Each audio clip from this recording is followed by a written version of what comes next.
Olá, boa tarde, eu sou Fernanda Lima, estamos no nosso programa Ponto a Ponto, com o tema Mediunidade. Hoje recebemos as nossas queridas Anailde Simões e Ana Tereza Patrício, do Departamento de Assuntos Mediúnicos. Boa tarde. Boa tarde, Fernanda.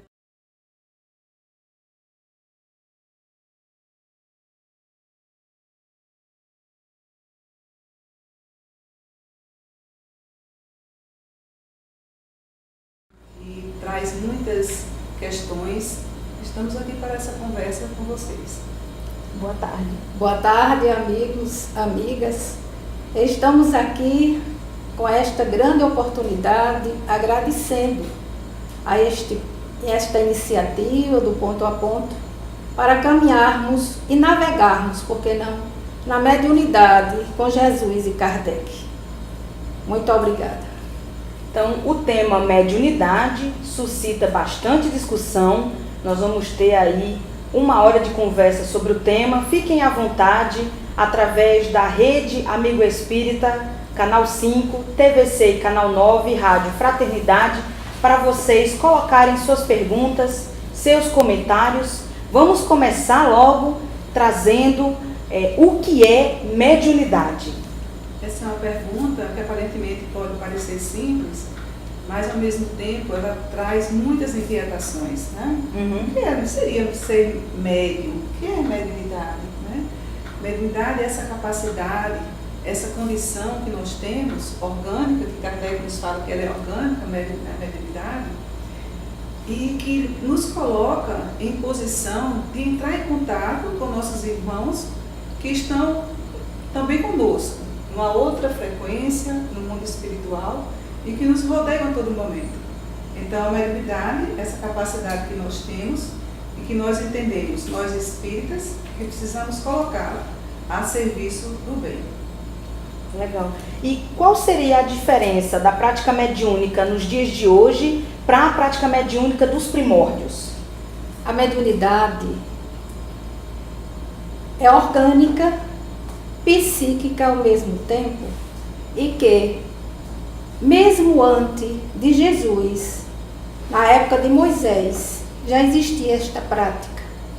É tanto que na primeira revelação através de Moisés, a gente sentiu a dificuldade que ele teve, quando ele teve que proibir aquelas comunicações, porque ele proibia o que existia. Era uma proibição da maneira como eles faziam.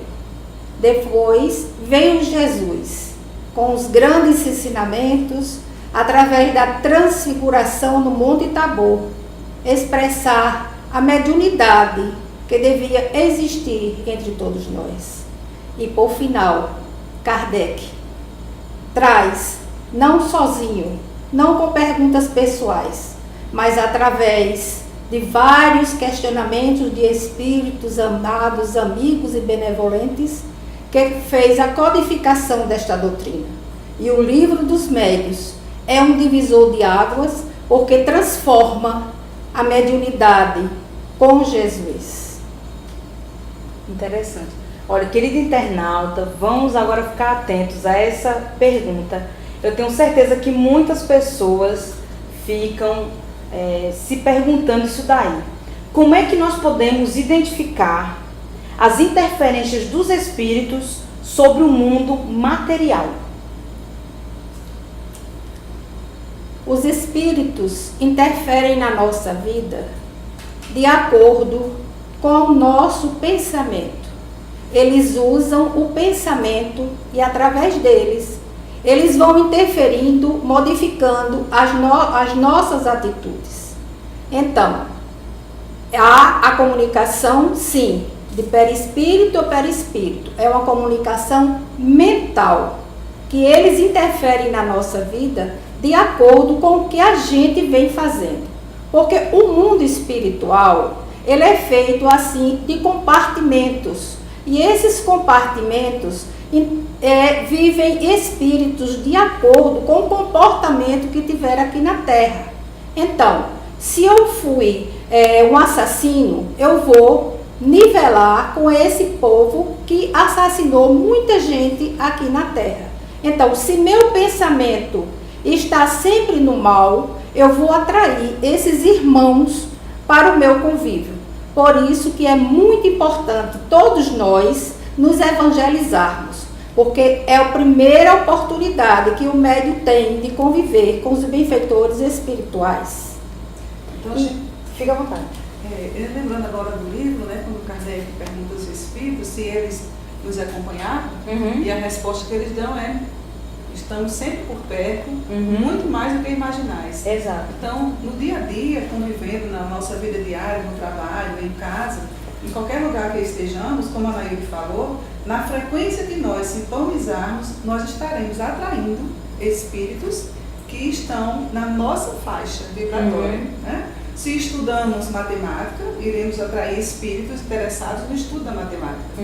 Se consumimos bebida alcoólica, estamos atraindo espíritos que também têm afinidade com a bebida alcoólica. Exato. E assim por diante. Então, seria uma afinidade fluídica e uma afinidade que se dá por ondas vibratórias de pensamento. Exato. Aquilo que pensamos, estamos atraindo para nós.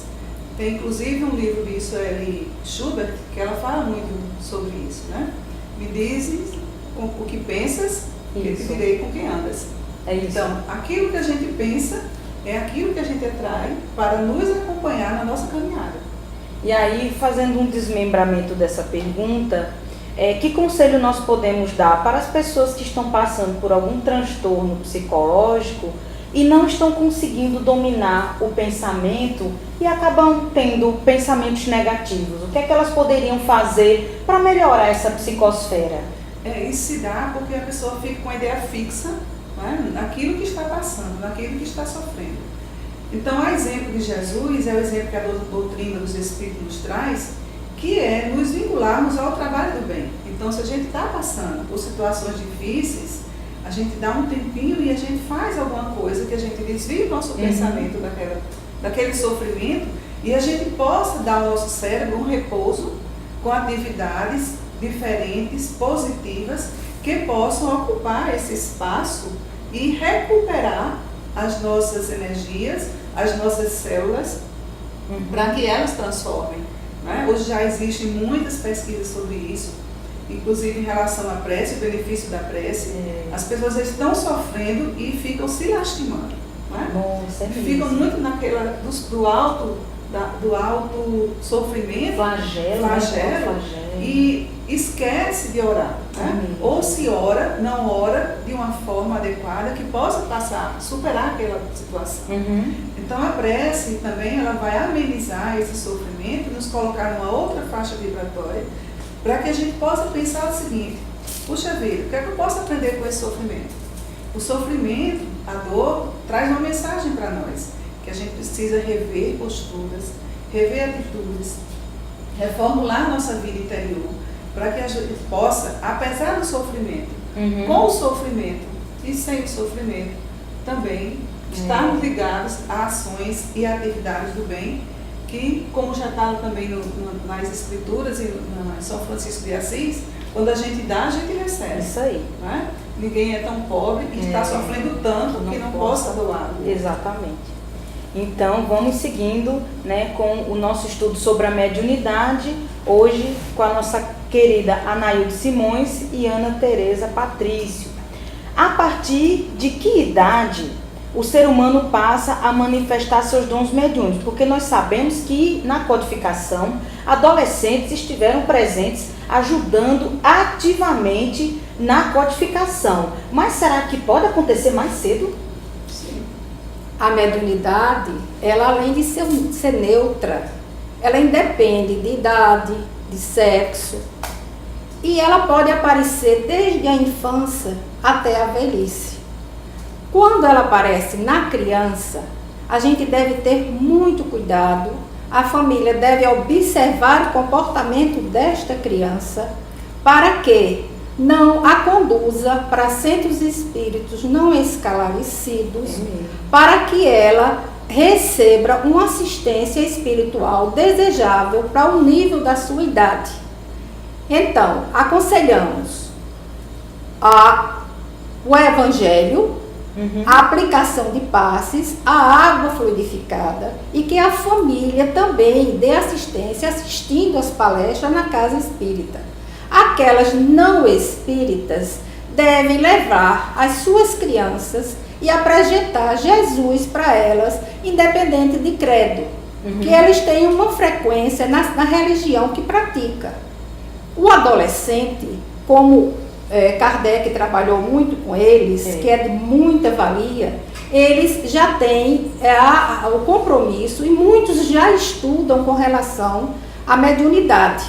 Mas acontece que é nesse momento que esses adolescentes estão muito cheios de responsabilidade, com estudo para concurso, para vestibular. E a mediunidade, ela requer, a prática mediúnica requer muita disciplina, muita compromisso com o que está fazendo. Exatamente. E na velhice é muito interessante quando aqueles velhos que estão, os idosos lá nos hospitais, já tendo visões, e muitos dizem que eles estão enlouquecendo. A mediunidade não enlouquece ninguém. A mediunidade não é privilégio, mas também é essa faculdade mediúnica que nos faz crescer cada vez mais. A parte mental, quem enlouquece é porque já vem nessa condição de ter a mente já perturbada e pode enlouquecer. Mas o idoso que está já vendo, já perto de desencarnar e vendo aquelas pessoas que estão vindo buscar, geralmente é verdade, eles estão vendo sim. Muito bom. E aí vem uma pergunta do Facebook. É bom ou ruim desenvolver a mediunidade? É uma boa pergunta, né? E a gente não colocaria desenvolver, mas sim educar a mediunidade, que é um termo que hoje é mais utilizado. Porque parece que desenvolver é que você pudesse dar conta disso aí, né? Mas você, ao mesmo tempo, você não educaria a sua mediunidade. Educar a mediunidade é você colocá-la a serviço do bem, mas sem que isso traga nenhum distúrbio, nenhum transtorno, e que seja crescimento para você e para o outro. Né? Então, quando a pessoa pergunta assim, é ruim? O que seria ruim na mediunidade? Seria você não colocar a serviço do bem, mas para trazer benefícios pessoais. Né? Jesus fala de dar de graça, aqui de graça recebemos. Exatamente. Né? Então, seria colocar a benefício do outro, esse dom que recebemos, que nos comprometemos no mundo espiritual, de trazer essa condição para que a gente pudesse ajudar aqueles que mais necessitam. Então, educar a mediunidade seria você não trazer nenhum transtorno para você, né? Teria que ser esse equilíbrio. E depende também de religião. Você educa a sua mediunidade, né? De uma forma que você tenha equilíbrio. Então, na casa espírita, há muita preocupação com isso, e as pessoas, quando chegam na casa espírita, movidos muitas vezes pela obsessão, pelo desequilíbrio psíquico, querem entrar ou adentrar na reunião mediúnica como se a reunião mediúnica fosse responsável pelo equilíbrio emocional, psíquico e espiritual do ser humano. Não é bem assim. Né? A reunião mediúnica é a reunião de amparo e de comunicação com os espíritos que nos assistem, que estão do outro lado e que são encaminhados para nós com uma forma que a gente possa ajudar. Porque no mundo espiritual tem equipamentos muito mais ajustados, muito mais sofisticados do que nós utilizamos. Então, os espíritos superiores, eles trazem um compromisso de humildade para que a gente exercite, para que a gente veja qual é a condição daquele sofredor que nos vem trazer a mensagem do seu sofrimento.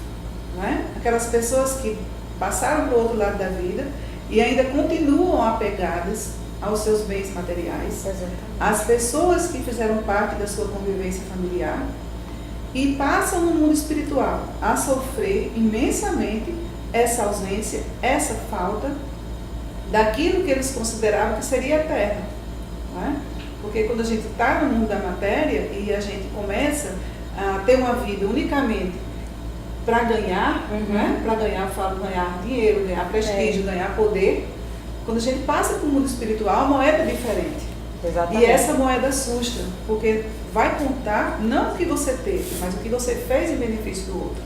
Então a mediunidade nesse sentido, ela é boa, né? Quando lhe coloca no serviço do bem, auxiliando nossos irmãos a ficarem numa condição melhor, através da nossa orientação, ou seja na reunião mediúnica, ou seja nos acompanhando na casa, nos trabalhos de beneficência, né? Que eles também nos acompanham e eles aprendem aí, não se a gente der uma passividade, se a gente fizer a comunicação, mas se a gente der bons exemplos para eles. É uma conquista mesmo. Então, qual é a melhor atitude a ser tomada quando se descobre um dom mediúnico? Evangelizar-se. Evangelizar-se, a gente fala com relação ao espírita que já tem um entendimento. Mas para aqueles que são de outros credos, que não têm o entendimento que Kardec nos proporciona, a gente aconselha que procure o seu conselheiro espiritual para que seja assistido. E a família também tem que ser mobilizada nesse sentido. Caso não resolva, porque é na doutrina espírita que a mediunidade é estudada. Porque a mediunidade existe em todos os credos. Porque todos somos médiuns. Então, na doutrina espírita, a gente tem o entendimento de como proceder.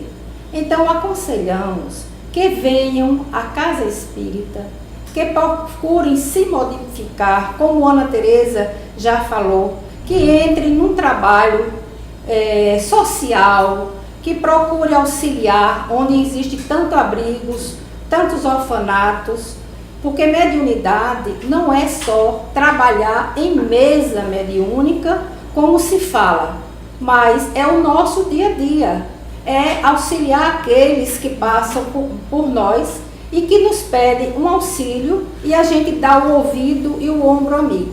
Isso é mediunidade. A família também é muito responsável quando se eclode a mediunidade em casa. Deve ser acompanhado toda a família. Aí já responde a pergunta do Alex, quando ele fala, como ajudar um médium iniciante? Aí é justamente aquilo que você já falou, né? E para nós que somos espíritas, fazer a escuta amiga, né? Porque o médium iniciante, ele tem tanta coisa para falar, né? Às vezes uma escuta amiga vai bem. O mais importante para ele é evangelizar-se, é mudar o seu comportamento. Porque a gente tem a sintonia de acordo com o pensamento que a gente tem, certo? Então, se a gente está tendo essa eclosão da mediunidade, não está dormindo, está começando a sentir uns arrepios, um desassossego, insônia, tudo isso conosco, então a gente vai procurar saber o porquê desses acompanhamentos. Então, a gente tem que mudar os pensamentos evangelizando. Exatamente. Então, nós vamos aqui a uma pergunta de uma pessoa que não quis identificar-se, pergunta: e se eu não quiser desenvolver ou educar a mediunidade? Oh, meu Deus! A doutrina espírita, ela nos fala que nós temos o livre-arbítrio de educar nossa mediunidade ou não, ou seja, de praticar, né? Ter uma prática direcionada a esse fim. Mas eu gostaria de trazer um exemplo de uma amiga, né, que me procurou certo dia, e ela foi encaminhada aqui para casa, e ela trazia alguns sintomas, ou alguns sinais de mediunidade. Ou seja, passava mal quando entrava em contato com algumas pessoas que estavam sofrendo, né, em sonhos, trazia imagens de lugares, de situações que ela identificava como não conhecida. Ressalto que essa pessoa tem outro credo que não é espírita. E aqui na casa ela participou de um tratamento espiritual, onde ela aprendeu algumas coisas, de onde hoje ela dá conta da sua mediunidade, de certa forma, porque ela já identifica quando ela não se sente bem, quando ela traz alguns sintomas que ela imagina ou sente, né, que é influência espiritual. E com o aprendizado desse tratamento que ela fez, rapidamente ela conseguiu, ou ela consegue, né, se desvencilhar de algumas situações. Né? Então, pela prece, né, pela mudança do pensamento, acolhendo aquele irmão que ela sabe que está perto dela, continua no seu credo, repito, mas aí educando a sua mediunidade, porque o que antes trazia para ela sofrimento e alguma forma de doença que, vamos dizer assim, não era uma doença psicossomática, mas era uma doença que se expressava no corpo, né? Uma fadiga, uma perturbação que não deixava sair de casa e até afetou alguns órgãos do corpo, que procurou também especialista nesse sentido, porque foi tão forte que passou assim, que a gente sabe que passa, né, para o corpo físico, as impressões, mas com o pouco que ela aprendeu, ela já dava um pouco conta disso. Então não precisou estar na casa espírita, não precisou mudar o seu credo, mas mudou de atitude mental em relação àquilo que ela percebia como influência espiritual. Então lidar com essa energia, lidar com esse ser, que hoje ela sabe que está lhe acompanhando muitas vezes, ou que capta da influência de alguns amigos e da sua família, de pessoas com quem convive, e consegue, né, ficar bem, fazendo orações, com certeza, né, porque ela faz orações, e mantendo uma atitude mental sadia, né, que a gente vai sintonizar com aquilo, como eu já falei no início, com aquilo que a gente pensa, né, com aquilo que a gente faz, exatamente, com aquilo que a gente professa. Então, o que dá para entender é que, se a pessoa não quiser desenvolver a mediunidade para ficar trabalhando, por exemplo, semanalmente numa reunião mediúnica, mas necessariamente ela deve passar pelo processo de educação e estudo para controlar o dom que ela tem, é isso? E se aliar, como a Maria já falou, eu já falei também, ao trabalho do bem. É muito importante. Seja na casa espírita, seja no hospital, no leprosário, né? Uma visita à penitenciária, então que faça isso regularmente. Não é? E um dia, e uma vez no ano, como a gente sabe que no Natal as pessoas ficam mais fraternas e fazem e doam, como se aquilo fosse quase que uma obrigação. Né? Mas é uma coisa que se deve fazer frequentemente, com permanência. Exatamente. Geralmente a gente nunca observa, como a Ana já falou, o nosso comportamento diário. Por que está acontecendo isso conosco? E nós culpamos os espíritas. A gente diz que é sempre o obsessor.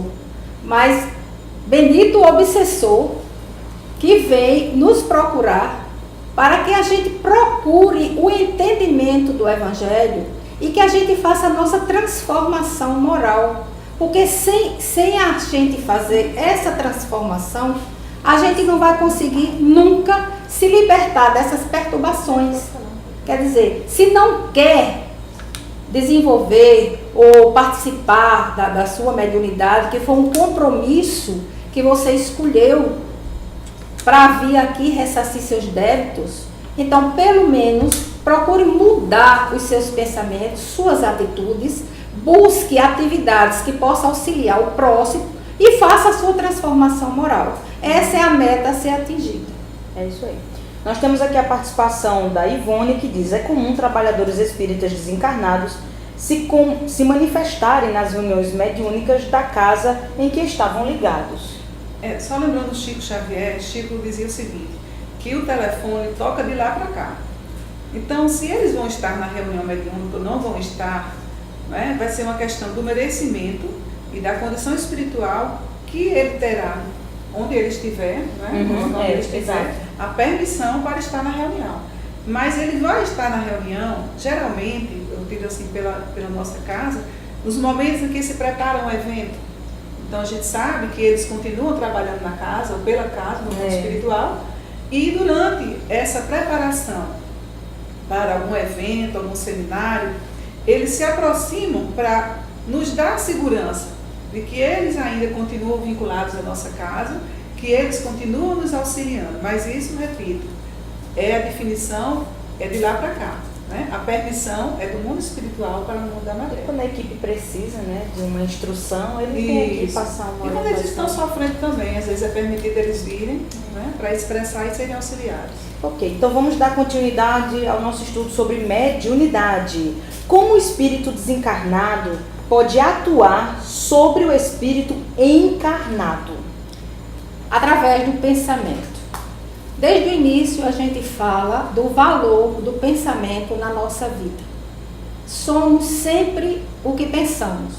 As nossas atitudes é que atrai os irmãos que a gente quer como companhia. Se eu vivo num trabalho do bem, se eu vivo pensando no bem, é claro que eu vou atrair para mim esses benfeitores que podem me auxiliar nessa caminhada. Mas se eu vou, por exemplo, a uma casa espírita, assisto uma palestra edificante, naquele momento eu estou recebendo os eflúvios divinos e saio desta casa e vou para um bar, com certeza os espíritos benfeitores não irão me acompanhar. Não adianta você passar a semana toda em discussão com a família, no trabalho, no trânsito, nos bares, no show da vida, e ir a uma igreja, ou a um culto, ou a casa espírita, pensando em se purificar. Uhum. Não, isso depende de nós mesmos. A transformação moral é nossa, é de nossa responsabilidade. Então, você recebe um passe, recebe aquelas energias, e ao sair, você já joga aquela energia, aqueles fluidos benéfico que você recebeu, tudo fora. Por quê? Porque mudou os pensamentos. Então a gente tem que ter um treinamento, a gente tem que ter uma disciplina na nossa vida, para poder a gente atrair para nós aqueles benfeitores amigos para nos auxiliar nessa caminhada evolutiva. Muito interessante. Então nós estamos percebendo aqui que a mediunidade, né, vem junto com a humanidade e nós podemos encontrar médiuns em todas as religiões. Então, nesse contexto, qual seria a melhor forma de diferenciar o médium espírita do médium que não é espírita? Ok. O médium espírita, ele crê e ele sabe que há a possibilidade do intercâmbio com o mundo espiritual. Né? Ele tem certeza disso. Tanto é que ele reserva momentos específicos para que aconteça essa comunicação com o mundo espiritual. A gente sabe, como a gente já falou desde o início, que a mediunidade ela se encontra na humanidade, porque Deus não deu privilégio a ninguém, a Nair já falou sobre isso. Se ele desse o privilégio aos espíritos de poder se comunicar, ele estava diferenciando os espíritos. Não é? Só que nós, o Divaldo Franco, ele diz uma frase que eu gosto muito, que o espiritismo, ele deu dignidade à mediunidade. É mesmo. Não é? Ele traz uma condição da gente ter isso como experimento, que é tanto que a doutrina é ciência, filosofia e religião. E a parte científica se dedica a essa parte de documentar o que foi documentado nas 5 obras, né, da codificação, de documentar, não é a doutrina dos espíritas, é dos espíritos. Exatamente. Não é? Então a mediunidade espírita, ela está pautada no Evangelho de Jesus, né, como a chave, e em Kardec como a porta de entrada, para que a gente entenda que de lá para cá e daqui para lá nós nos comunicamos a todo instante. Só que nós não nos damos conta disso. Né? Exatamente. No livro Os Espíritos nos diz também que de ordinário eles estão tão próximos de nós que são eles que nos dirigem. Né? Então aquelas pessoas que estão em determinado lugar, puxa vida, eu não me dei conta disso. Né? Muitas vezes são inspirações, às vezes são perturbações, né, que causam acidentes, que causam brigas. Né? A gente sabe que quando há uma sintonia, os espíritos que se afinam com aquela situação, eles estão próximos. Exatamente. Tanto para o bem, tanto para o que não é bem. Exatamente. Né? E quando não é para o bem, aí acontece realmente essas dificuldades que nós encontramos no nosso dia a dia, das diferenças que nós somos seres únicos, singulares, e como singulares nós somos criados, né? Criaturas criadas por Deus como únicas, E temos o nosso livre-arbítrio de uma coisa ou de outra, de fazer a opção pelo bem ou pelo mal. Exato. Então agora, querido internauta, nós vamos entrar numa questão bastante forte, também já bastante discutida no Evangelho lá, que é a questão da obsessão. O que é que nós poderíamos entender por obsessão? A obsessão, como a gente já falou desde o início sobre os nossos comportamentos, é aquela perturbaçãozinha que vem na nossa vida de dívidas pretéritas que a gente deixou na nossa caminhada. Quando Jesus diz: reconcilia-te com o teu inimigo enquanto estás a caminho com ele, é para que a gente não sinta essas presenças desses queridos amigos que venham nos alertar a entrar no caminho reto dos ensinamentos de Jesus. Então, é a persistência desse irmão que vem todo o tempo incutir na nossa mente coisas que a gente não deve fazer. E eu termino dizendo: feliz daquele que é médio, que tem a mediunidade e que um obsessor lhe leva a uma casa espírita. Olha aí, é aquele inimigo que às vezes é mais amigo. É né? mais amigo, porque ele conduz a ir trabalhar antes com o ensinamento. Né? Você tem que estudar, saber o que é que você vai fazer com relação àquele obsessor que está perto de você.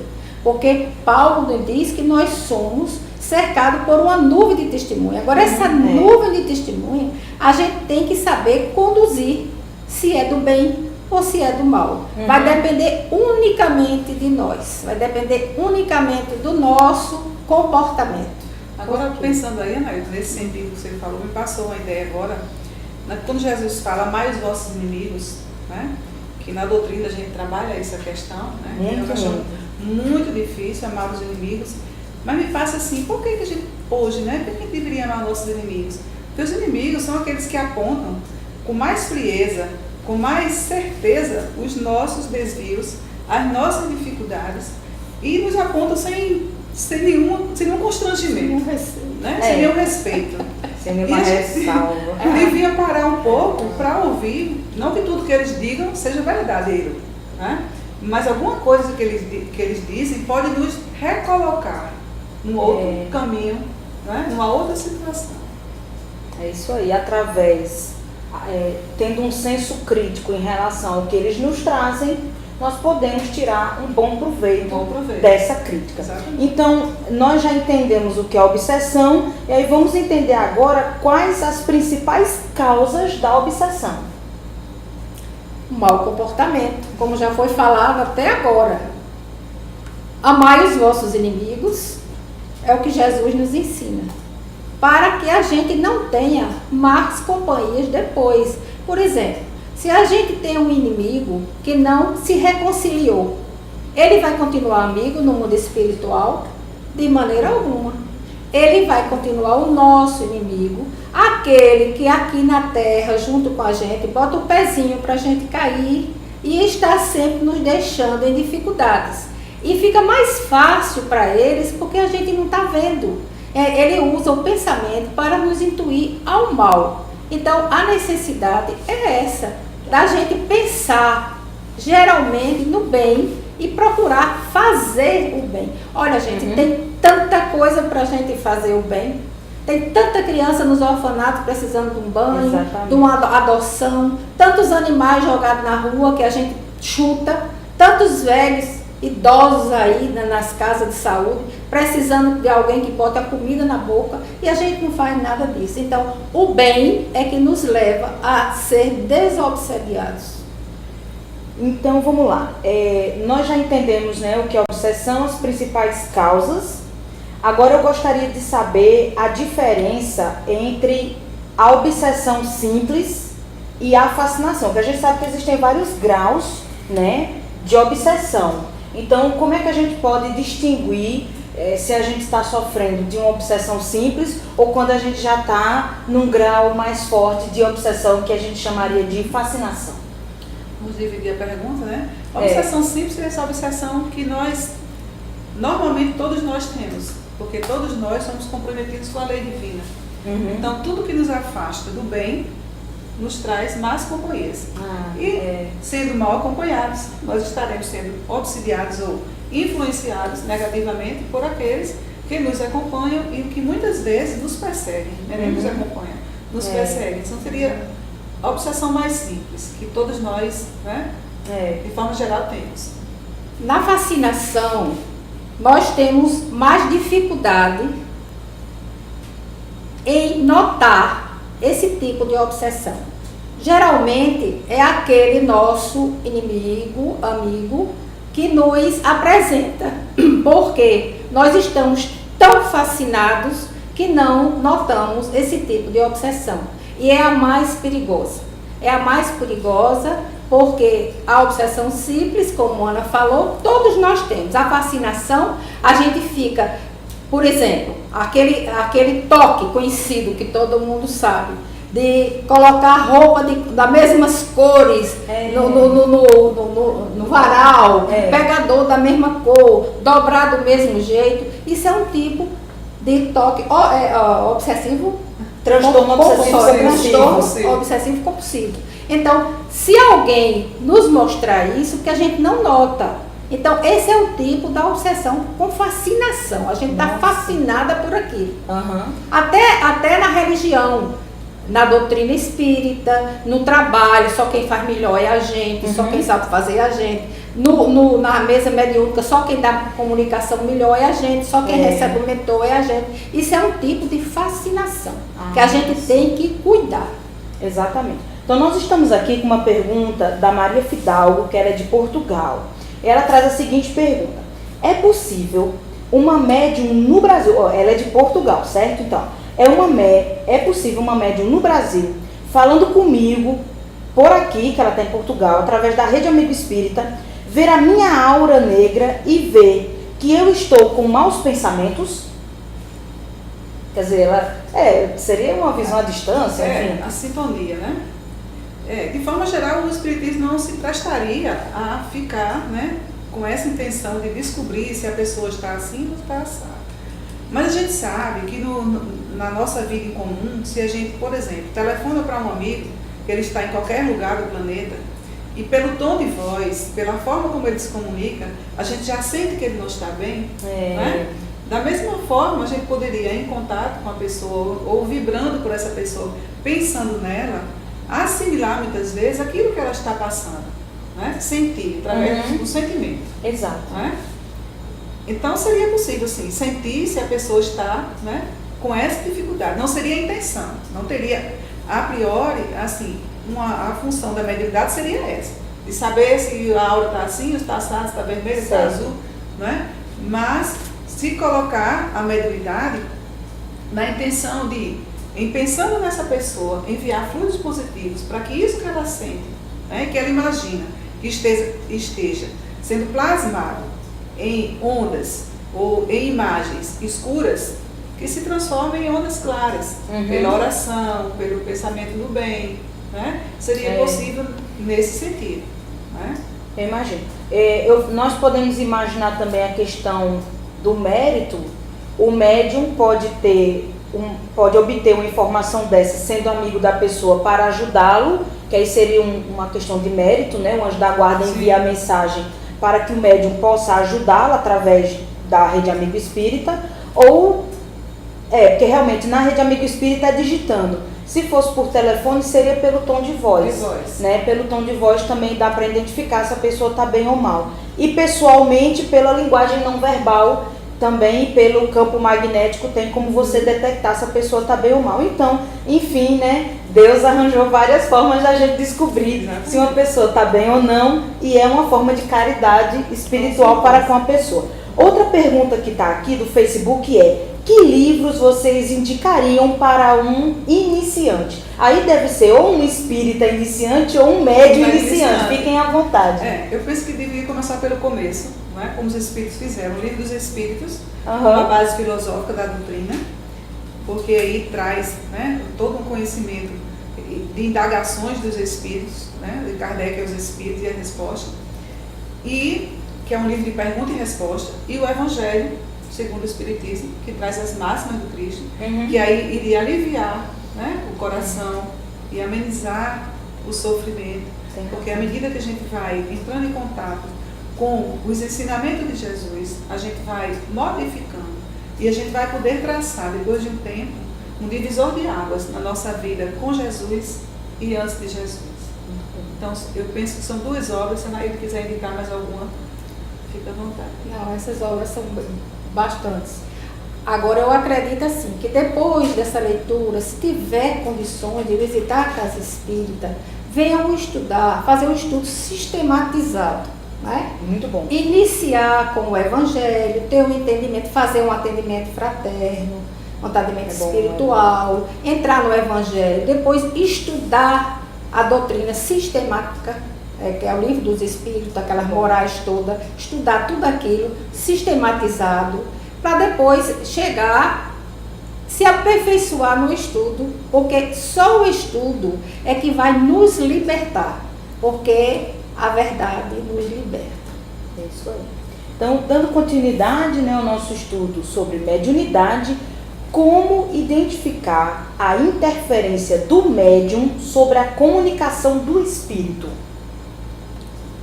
O médium, ele tem que se evangelizar. Ele tem que se conhecer. Conhece-te a ti mesmo. Porque o médium se conhecendo, ele vai saber se aquela interferência espiritual, principalmente numa reunião mediúnica, se é o espírito ou se é ele mesmo que está passando aquelas dificuldades. Então, é importante que o médium se conheça, se evangelize. E interessante, já apontando para a próxima pergunta, sempre que nós pensamos em obsessão, nós focamos a nossa atenção no obsessor. A culpa é do obsessor, olha o obsessor, precisamos pensar no obsessor. E aí nós vamos, querido internauta, fazer uma reflexão. Qual a responsabilidade do obsidiado sobre a situação em que ele se encontra? Ele precisa se dar conta disso. É isso aí. Né? Porque se ele também não tem a responsabilidade assumida, ele vai sempre colocar para o outro a responsabilidade. É isso aí. Coisa muito comum na nossa vida da matéria. Né? Um parente nos aponta, um amigo nos aponta o nosso defeito, mas não sou eu, é o outro que me faz assim. Né? Da mesma forma, a gente faz isso com os espíritos que nos acompanham, que nos perseguem, né? E a gente atribui a eles a causa da nossa imperfeição, da nossa dificuldade de lidar com as diferenças, nossa dificuldade de lidar com conflitos, nossa dificuldade de conviver com os seres que estão à nossa volta. Sejam eles espirituais ou seres da matéria. Então vai muito da nossa imperfeição moral, essa dificuldade de reconhecer que nós precisamos mudar nossa conduta moral, porque só mudando a nossa conduta moral nós vamos nos afastar dos maus espíritos. Kardec já fala sobre isso, né? É nos aproximar dos bons e nos afastar dos maus. Então, é regra geral, né? Quando a gente é acometido por alguma doença física, a gente muitas vezes precisa se afastar de alguns hábitos que a gente tem. E a gente só vai adquirir a cura, se é que tem cura, se a gente abre mão de algumas coisas, muitas vezes que a gente gosta. Que a gente gosta de comer, que a gente gosta de fazer, que a gente gosta de conviver.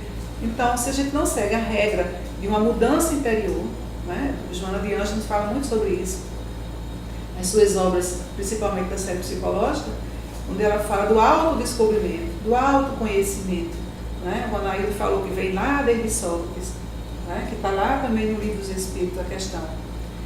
Então, se a gente não faz esse caminho interno de reconhecer as nossas dificuldades, não vai adiantar a gente pagar a promessa, a gente pagar a dívida, né? A gente se livrar daquele obsessor, porque outros virão.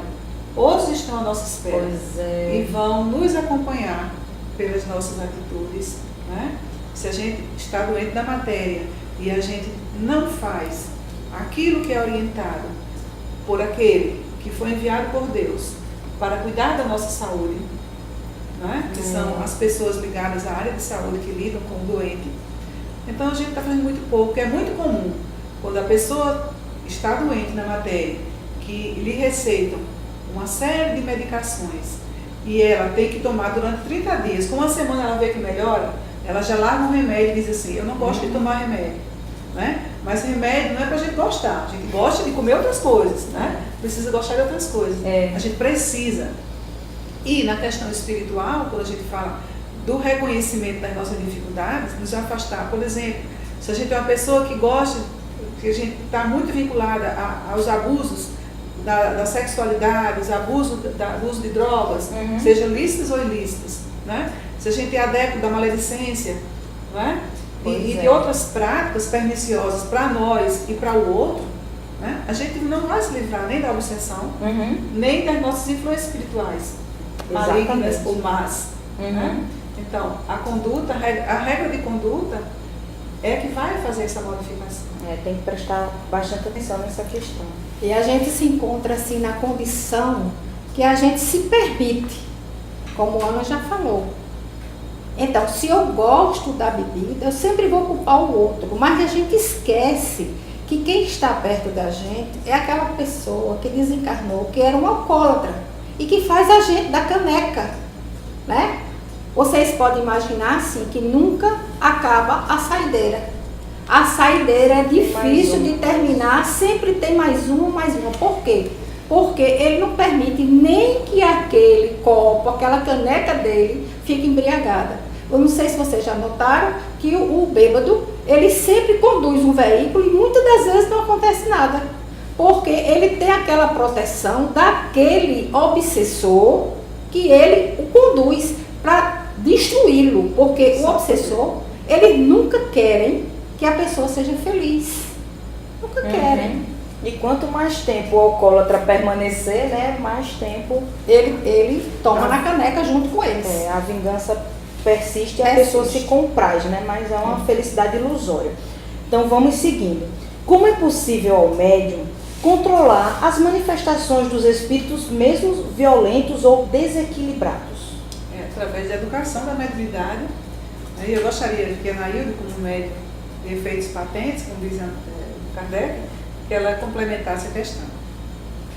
Desde o início que a gente vem falando que o médium tem por obrigação evangelizar-se.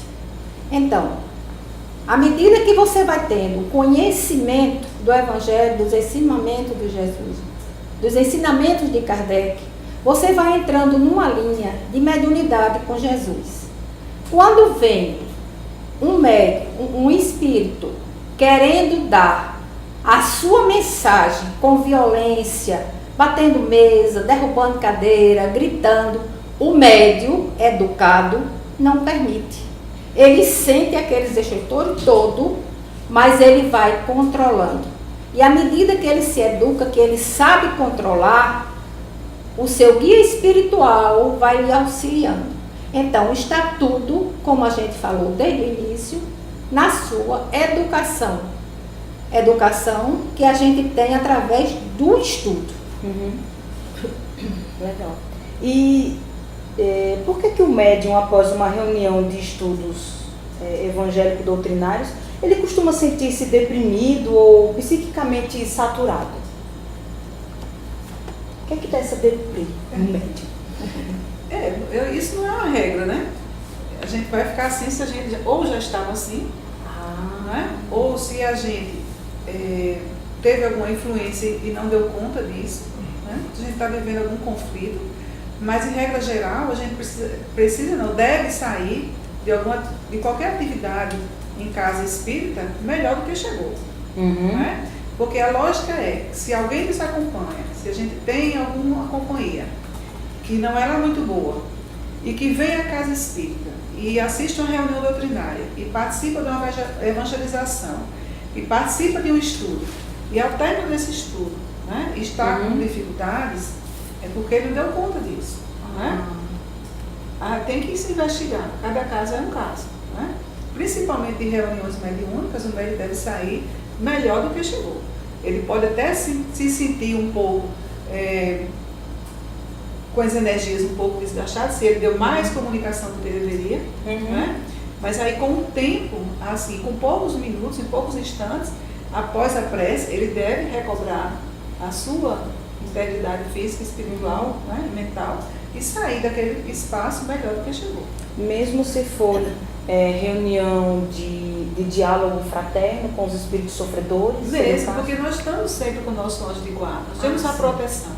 Toda atividade espírita, ou toda atividade religiosa ou do bem, religiosa que eu falo no sentido de estar a serviço do bem, né? Nós temos a nossa proteção, a proteção dos espíritos comprometidos com aquela tarefa, dos espíritos comprometidos com a nossa atitude que nos acompanha, com os espíritos protetores daqueles que vieram para ser socorridos, né? E da equipe espiritual que rege a casa. Então, a lógica é que a gente saia melhor do que chegou, porque a gente está num ambiente que é cercado, que é protegido espiritualmente. Não está um campo aberto. Ah, sim. Né? Certeza, era isso que eu ia falar. Transmissão de pensamento. Foi. Legal. E como o médium deve proceder para identificar os espíritos comunicantes? Como deve proceder?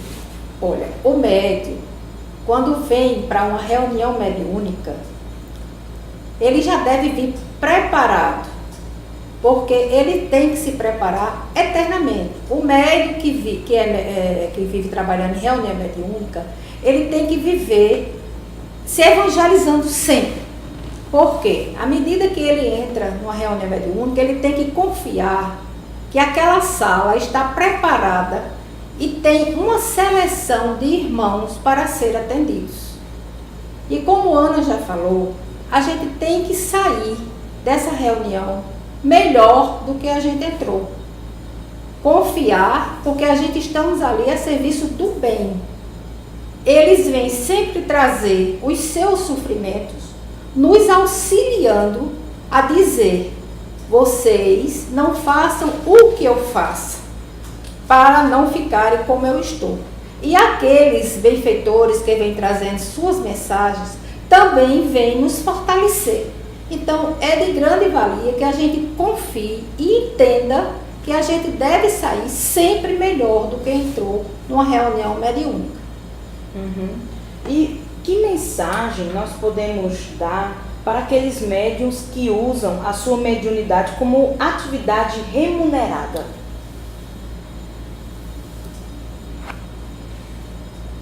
Olha, é ter compaixão. Porque todos aqueles que a gente lê nos livros espíritas que têm a mediunidade remunerada, geralmente fracassam. Agora a gente tem que ver que isso é muito sutil. O médium não tem privilégio nenhum de nada. Ele é um ser humano como o outro qualquer. Tem suas dívidas a pagar, materiais, tem sua família a cuidar, tem seu trabalho, sua casa, mas às vezes o médium faz um atendimento que agrada a alguém e esse alguém começa a lhe trazer uma caixa de chocolate, começa a trazer uma lembrancinha. É aí que começa a obsessão e ao médium a cair. Então ele tem que ter a responsabilidade de nada aceitar. Divaldo e Chico, sempre que aceitam alguma coisa, eles presenteiam ao primeiro que chega. Interessante. Pois é, minha gente, olha, o nosso estudo está maravilhoso, né? E foi, com certeza, vocês internautas aprenderam muitas coisas, relembraram muitas coisas. E agora todo esse conteúdo, vocês vão poder ajudar muitas pessoas no seu ambiente de trabalho, no seu ambiente de estudo, na sua família, que está despontando aí a mediunidade, se está identificando, que está aparecendo a mediunidade. Nós espíritas devemos estar sempre preparados para, através do esclarecimento, sempre responder à pergunta de todos aqueles que nos procuram, porque todos têm muitas dúvidas, né, e nos perguntam muito, e nós devemos estar sempre preparados para dar a resposta correta, clara, esclarecedora e principalmente consoladora. Nós vamos deixar aqui o espaço aberto para que as nossas queridas Anaílde e Ana Tereza possam dar as suas considerações finais. Queremos agradecer esta oportunidade e fazer um convite a todos os médios, aqueles que se dedicam a servir, que tenham realmente a mediunidade de Jesus e procurem o entendimento dessa mediunidade através do estudo, porque só o conhecimento vai nos libertar de todas essas dificuldades que nós temos no dia a dia. Então as casas espíritas, e em especial aqui a Federação, oferece cursos sobre mediunidade e está aqui de braços abertos para acolher a todos. Um grande abraço, fica com Deus. Ana, gostaria de agradecer novamente o convite e essa tarde tão proveitosa a todos os irmãos que de longe ou de perto nos fizeram perguntas, que também nos ajudaram a refletir os nossos conhecimentos, as nossas práticas e colocar o Departamento de Assuntos Mediúnicos da Federação Espírita Paraibana à disposição daqueles que precisem de esclarecimento das casas espíritas e dizer do fundo do coração que leiam as obras de Kardec, que estudem o Evangelho. Estamos comemorando os 150 anos do Evangelho segundo o Espiritismo, agora em 2014, uma obra básica que nos auxilia a sermos melhores do que somos e que possamos abraçar o nosso irmão, os diferentes credos, com o mesmo carinho, com o mesmo amor que Jesus nos ensinou. Que a paz esteja com todos vocês, que assim seja. Legal, gente. Nós tivemos 64 pessoas conectadas conosco ao longo de toda a transmissão. João Pessoa, Goiânia, Belo Horizonte, Rio de Janeiro, Ribeirão Preto, Presidente Prudente, Vila Nova de Galha, Lisboa, Patos, São Paulo, enfim. Brasil, Portugal, pessoas lindas, maravilhosas e também as pessoas que não se identificaram. Gostaríamos de chamar a todos para sexta-feira, às 19h30, estarem conosco no Evangelho Online. A partir das 19 horas nós estaremos já transmitindo músicas, vídeos e 19h30 ao vivo, com o pessoal do MEBEM, que é a Mocidade Espírita da Casa da Vovozinha, com o tema O Jovem e o Ponto de Vista. E no próximo domingo, às 16 horas, o Ponto a Ponto com João Alves, do Núcleo de Estudos e Pesquisas do Evangelho. Então, até a nossa próxima transmissão. Um abraço!